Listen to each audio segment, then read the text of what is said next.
Hello, welcome to another SonicLAB. Those rather expressive orchestral tones were coming from the brand new ROLI Seaboard block, together with the Equator plugin, which actually comes in a player version, which is a more simplified version, but you can still play those patches.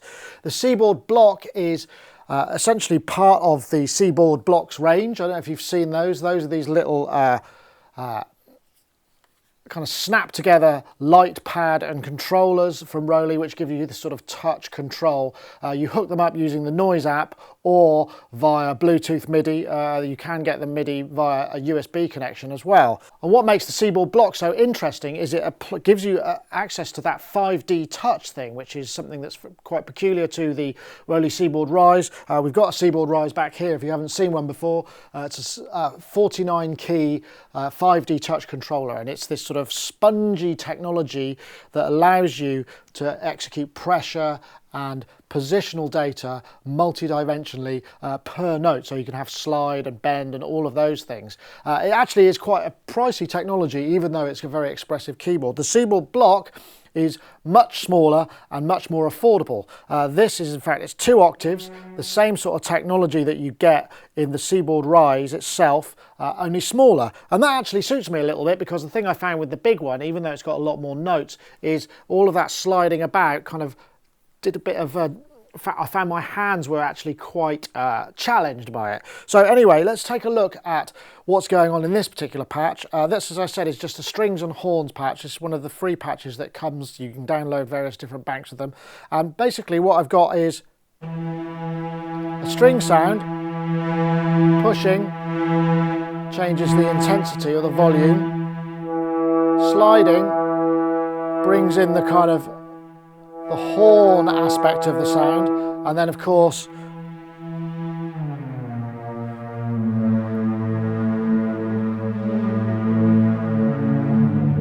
we can slide each of the individual. There's also, not so much on this one, but you have a release velocity as well. So you have velocity, aftertouch, slide, glide and release. So that gives you all the dimensions of touch, and you get the same on this guy, but this is a tiny little thing. Like I say, 2 octaves. It's battery powered as well, but it's got USB connectivity, though it does require a USB-C lead. It does come with a USB-C lead, and you can charge it up, and you can also attach this via Bluetooth MIDI if you want to do wireless.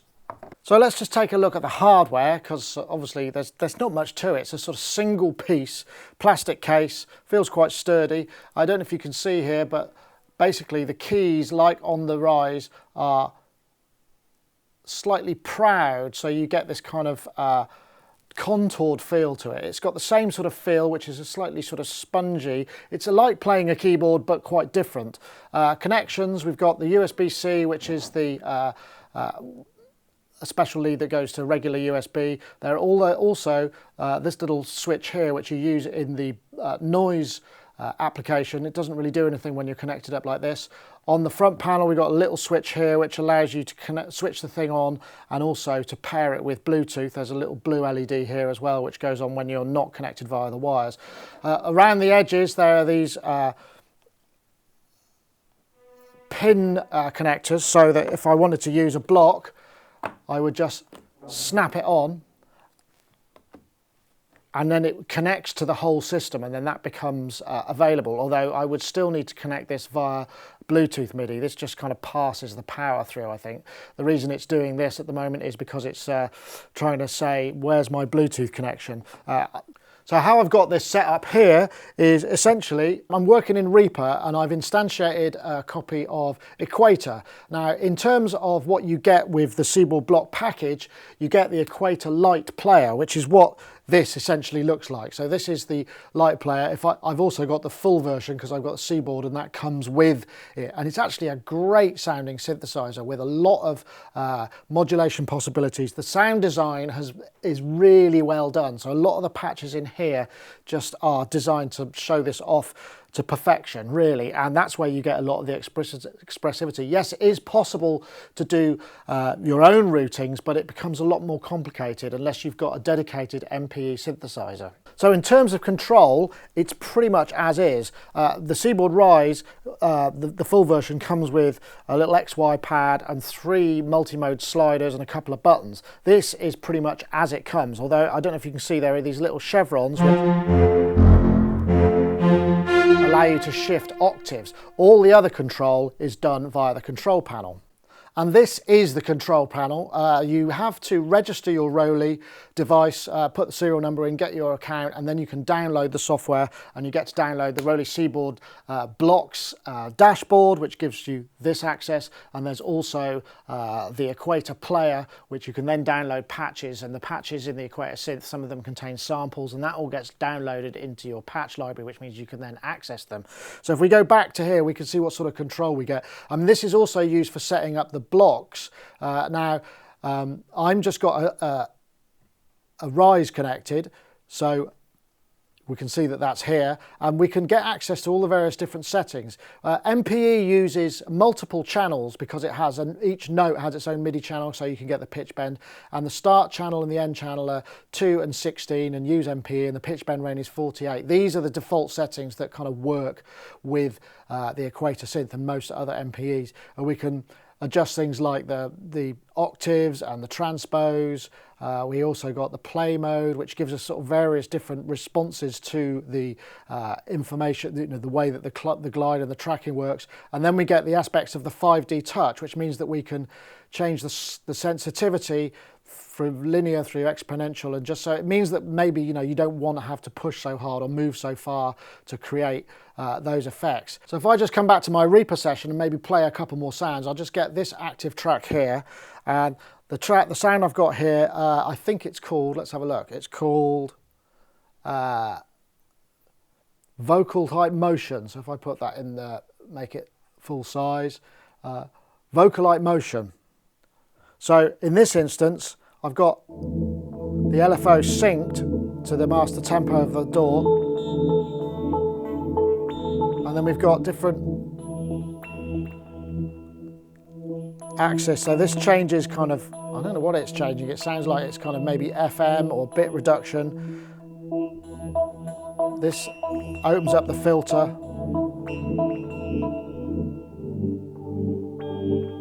And again, it's a very expressive pad. You find yourself just kind of constantly getting lost in this, because the thing about this kind of expressivity, and I found it with the Seaboard Rise, it's very visceral, so you end up sort of really feeling the music, and that works really well. So if I now come back to my Reaper session, I've got just a little beat in here, so if I turn that pattern on, it's just running from battery, so I've got my pad there, and then on this track I've got a bass sound.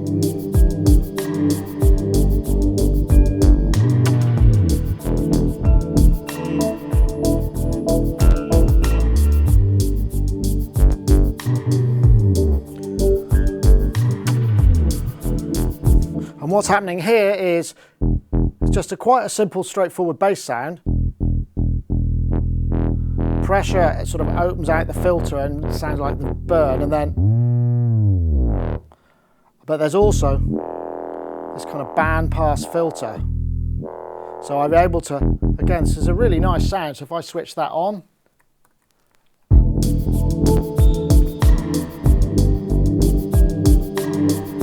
got that going on here, and then maybe I'll open this sound here, which is a derivation of the sort of French horns.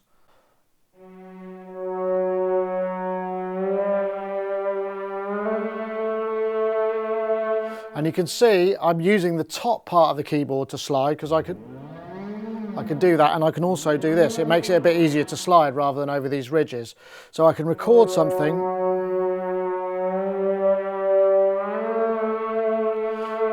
and that's where you start to see those kind of like, that's where the accuracy and the practice comes into play, because it isn't like a regular keyboard. I said this in the original review, it's something a bit different, and you do require a bit of practice to get what you want from it. And in my experience, what tends to happen is you play something which has this lovely feel to it, it might be a little bit out of whack, and then you want to go and edit it. And there are some issues that you might have with it. If I just show you what I'm going to do here is I play this sound. So this is the two parts I've created.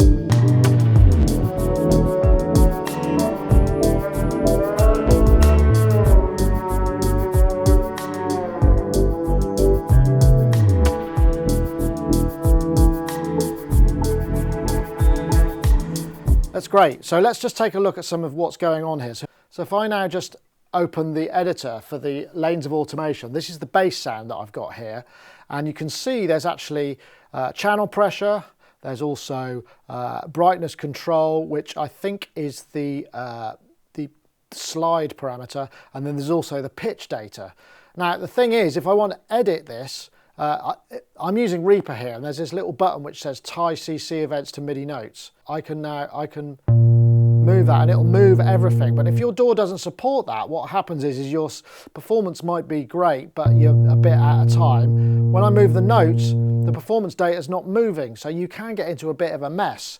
So what's worth finding out is whether your DAW actually supports all of this.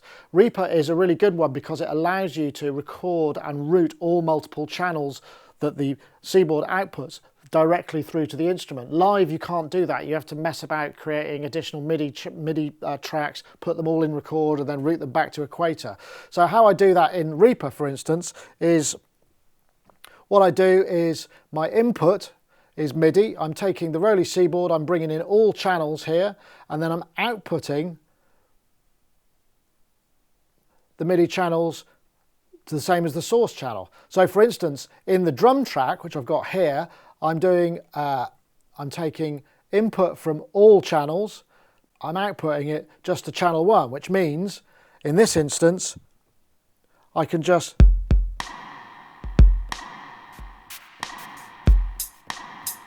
use it like a regular keyboard, which in some instances is obviously quite useful because that means, you know, I don't have to have another kind of keyboard just to input regular notes.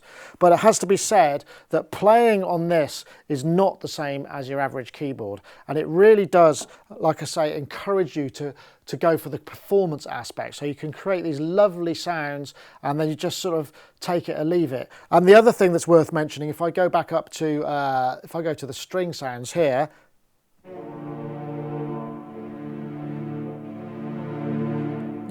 accuracy is an issue.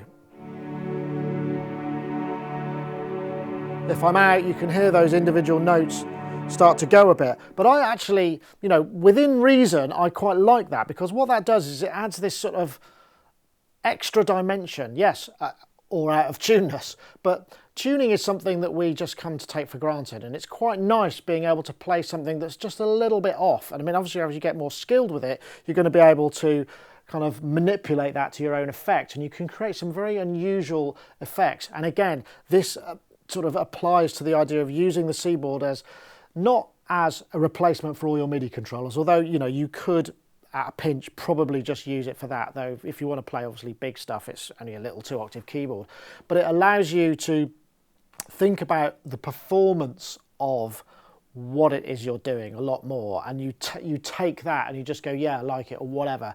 And I like that. It forces you to perform more. It's not really something I'd suggest would be ideal for somebody who just wants, you know, to trigger notes and then tweak endlessly, although obviously you can.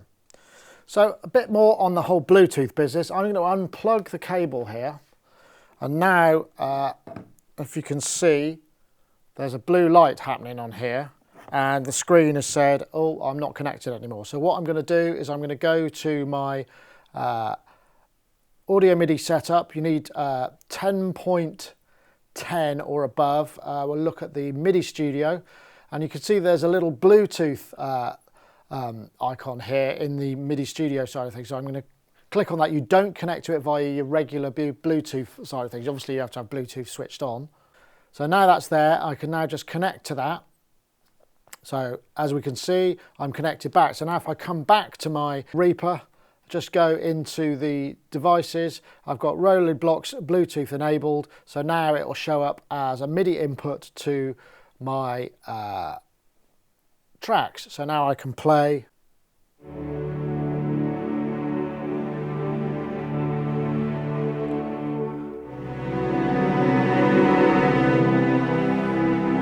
As I wish. And if I go to my drums, just select that track there, and let's see what it's like in terms of latency.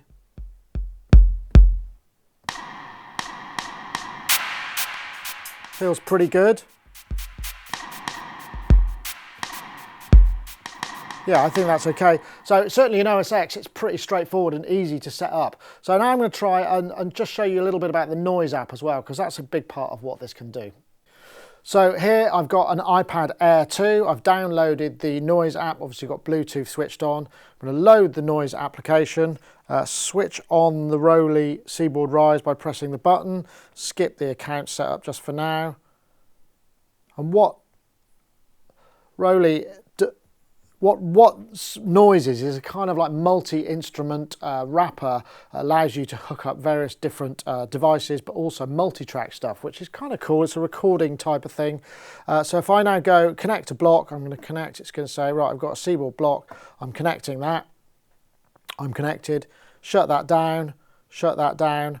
Just go to the Blocks app itself.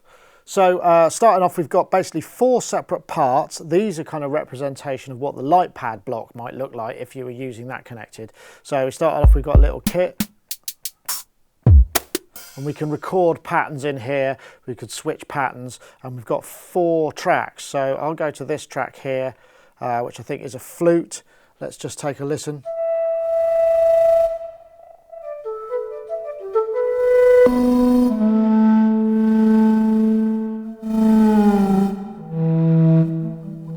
Possible to play it as badly as it might be to play a real flute, because you've got that picture, but it makes it feel very real. Let's take a listen to a few more sounds.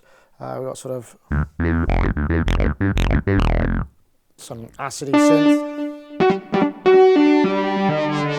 And again, you know, that how you set up the pitching is a way to do it, and that's something that you can actually adjust here. So if I double click, I can change maybe the glide, so I can bring down the sensitivity a whole bunch. If I turn it off, you get more of a glissando. Bring those sensitivities so we can adjust those there. Come back, let's close that. Again, I find it a little bit clunky. I understand the idea behind this is to essentially create a simple multi-tracking type of environment where you can play these lovely sounds using either the blocks or the Seaboard, but it doesn't for me quite deliver that.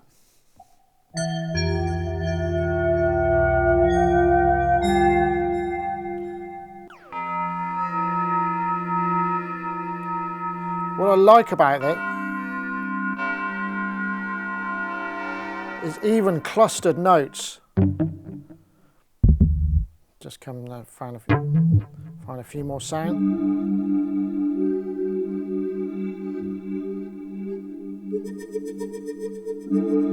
Oh, I don't know if you saw there was a kind of reset. I'll just see if I can get it to do it again.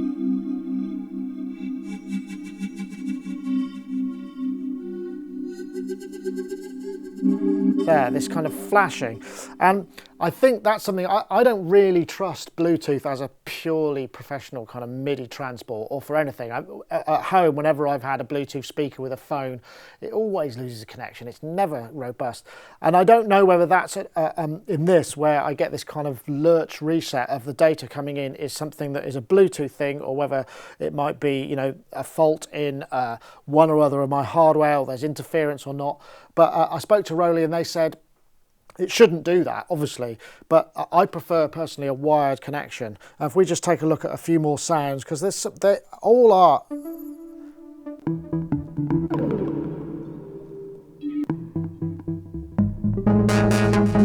There are some really nice ones in here. Even playing clustered notes and just pressing, making tiny adjustments, just sounds really, really nice. There is also an arpeggiator. If I switch that on.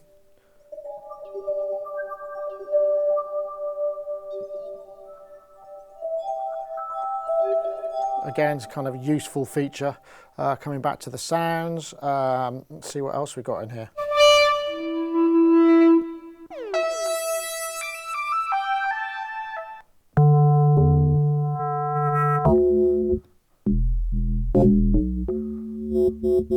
Good old wub. I mean, the bottom line is there are some great sounds here. Again, this is all sort of Equator derived, and it really does kind of make me feel that the people who've done the work on the Equator are obviously very smart cookies, and that the sound of it just is actually really good, and the marrying up between the Seaboard technology and the expressiveness of the sounds is really well done. It's around 279 UK pounds. Other currencies will display below, and it allows you to get into that whole kind of concept of the ROLI side of things. I mean, it's still not cheap, but it's way cheaper than some of the other models that they've brought, and you still get access to the same technology, albeit on a limited scale. I think you are limited again to the kind of Equator ecosystem and the Noise app, you know, if you just want to plug it in and have it work. And again, you need to make sure that your DAW will support it. Although there are people who are mapping it up really effectively with stuff like Contact, and also there are other software instruments. There'll be a list displaying somewhere on the screen now of other compatible instruments. But really, you know, it's all about the playing with this. It's not the thing to buy if you just want a neat, nifty little MIDI controller and, you know, you think it's going to replace your keyboard. It's not. You will need to kind of learn to play it. But as far as I can tell, it's very rewarding when you do. You get things out of it that you can't get anywhere else. I mean, it really is, you know, tuning, warts and all. Sometimes that might be what you want, or that just visceral expressivity is something that you shouldn't take for granted, and maybe try it out before you commit. Anyway, that's it. Thank you very much for watching. We'll see you next time.